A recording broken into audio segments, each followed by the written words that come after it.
mass demonstrations engulfing France, Germany and Italy as police clash with protesters over the tightening of COVID restrictions. There are reports that one protester...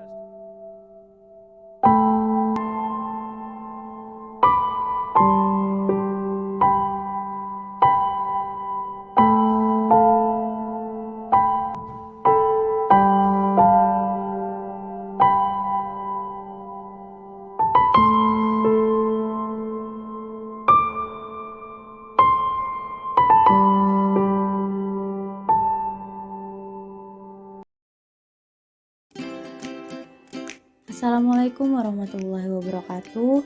Selamat pagi bagi yang menyaksikan video ini. Semoga kalian senantiasa semangat dan sehat selalu. Pertama-tama mohon izin Bu Penny selaku dosen pembimbing mata kuliah Kapita Selekta kelas manajemen transportasi jalan 3.11. Izin Bu, saya perwakilan dari kelompok 4. Nama Taruni Nindya Anita Dwi Martini, notar 1902044 bersama 3 rekan lain. Taruna Nindya Muhammad Ali Akbar, notar 1902233, Taruna Nindya Muhammad Aditya Bimantara Nugraha, notar 1902231, dan Taruna Nindya Jevandi Pinanduna Lasoka, notar 1902381. Di sini kami akan memaparkan hasil diskusi kami terkait agresivitas massa. Selamat menyaksikan. Izin memulai paparan.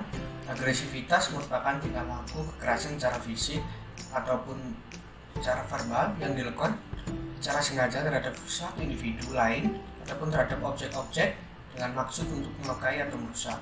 Sedangkan massa merupakan bentuk kumpulan individu yang di dalam kumpulan tersebut tidak berinteraksi serta tidak berstruktur.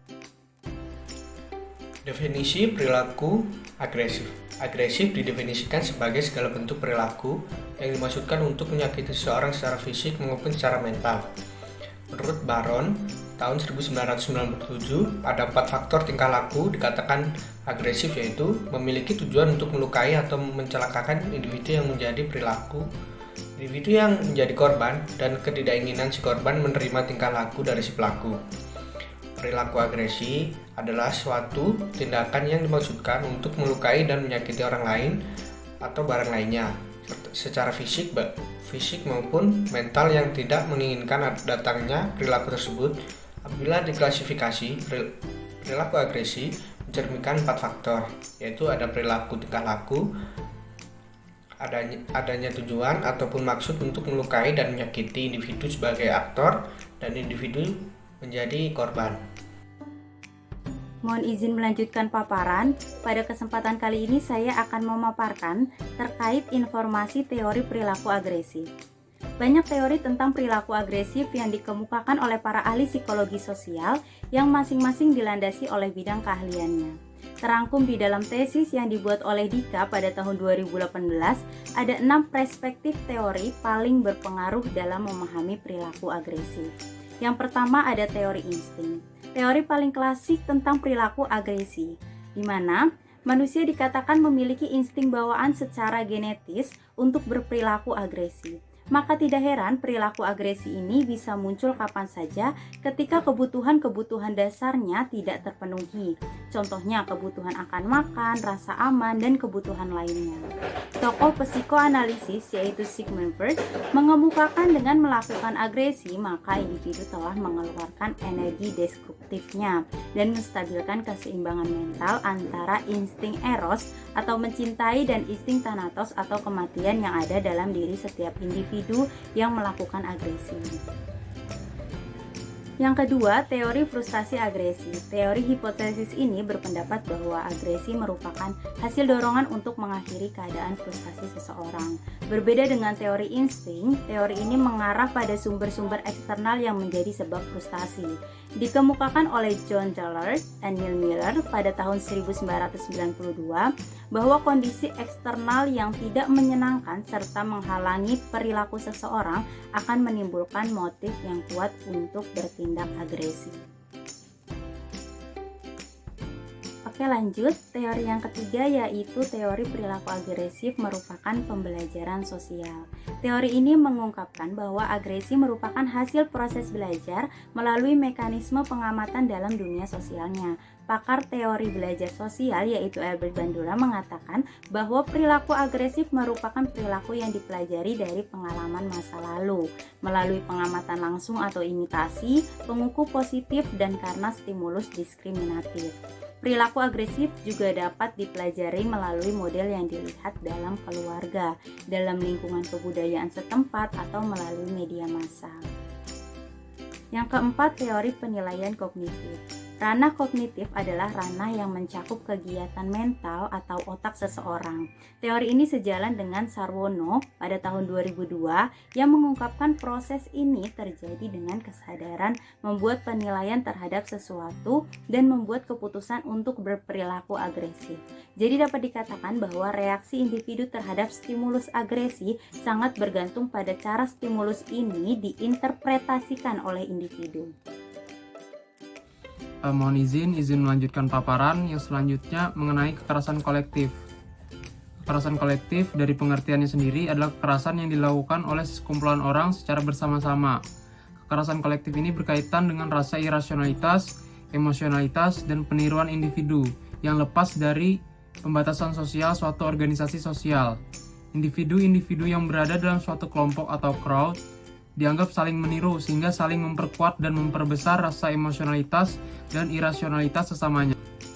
Salah satu contoh kasus terhadap kekerasan kolektif seperti konflik-konflik di tengah masyarakat, perkelahian antar kampung, dan kekerasan yang dilakukan oleh para pendemo yang anarki.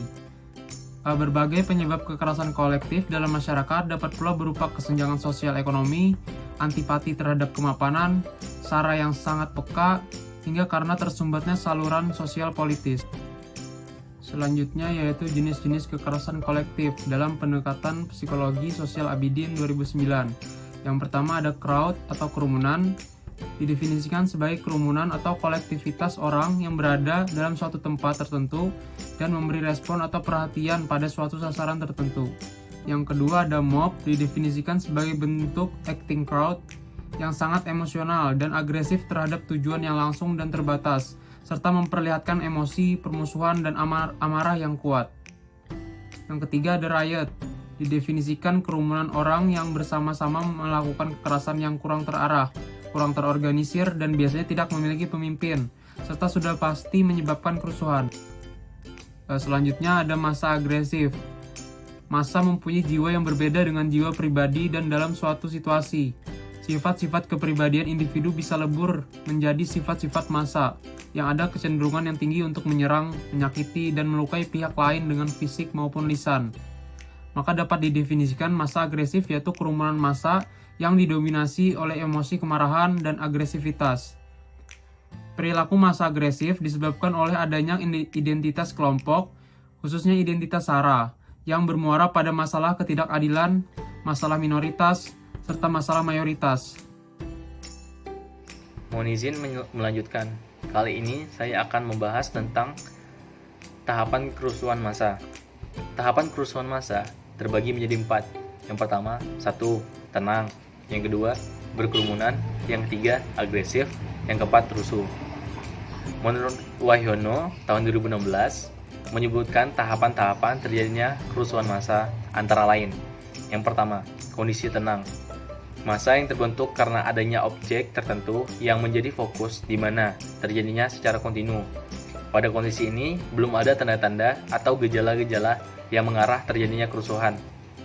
Yang kedua, kondisi berkerumunan. Kondisi massa yang tenang akan berubah apabila tiba-tiba ada kejadian atau keadaan yang menarik perhatian, misalnya kecelakaan lalu lintas, pertunjukan musik rock, dan seterusnya. Dalam kondisi ini, masing-masing individu dapat bertindak sendiri-sendiri atau tidak harus sama. Yang ketiga, kondisi aktif atau agresif. Massa yang sedang berkerumunan itu bisa berubah menjadi massa yang aktif atau agresif apabila muncul pemimpin yang mengarahkan mereka atau provokator yang mempengaruhi mereka. Sering juga terjadi massa yang bertindak agresif karena memiliki kekecewaan yang mendalam. Yang keempat, kondisi huru-hara atau amok massa.